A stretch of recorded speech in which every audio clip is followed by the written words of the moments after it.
The really important thing is that each individual has an element of uniqueness. There's an element of sameness and an element of uniqueness, whether that person is neurodiverse or on the autism spectrum.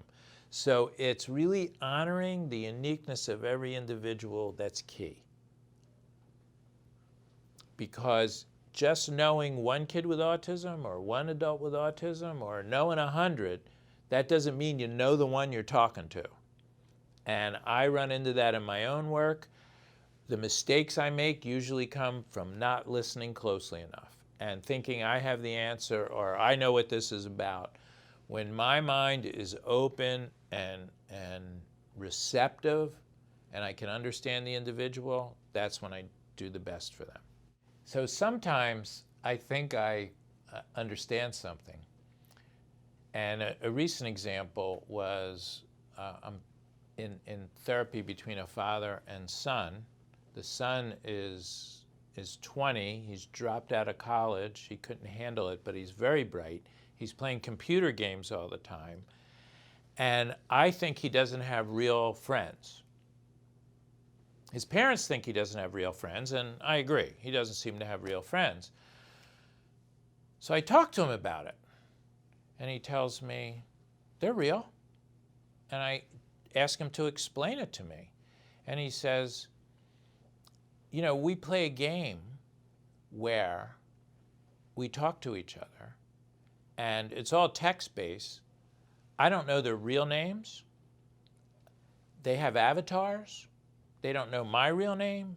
They don't know what I look like.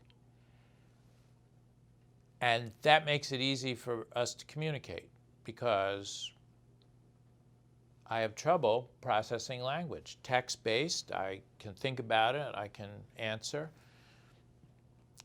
And I said, yes, but what do you talk about? He said, well, of course we talk about the game, but we talk about everything. We talk about our disappointments. We talk about what makes us happy, what makes us sad. One guy had a date and she didn't want to go out with him again. And then I said, do you ever want to meet your friends that you don't know their names and don't know their faces? And he said, oh yeah.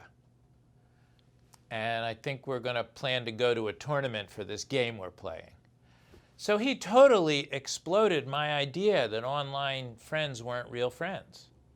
Even if he wasn't going to meet them in person, they were real relationships. And I had somewhat of a stereotype of that. Like, I did think it was a social interaction, but I was more like his parents thinking, this isn't real. But what I found out was it is real. And I helped his parents understand that it is real. And now I'm helping other parents understand that these online interactions are real. Whether they lead to something else or not, of course we hope they do. And this young man is actually meeting two of his online friends in a couple weeks, and they're going to be in a gaming tournament together, and they're sharing a hotel room, and etc. But even if they weren't, he's been communicating with them.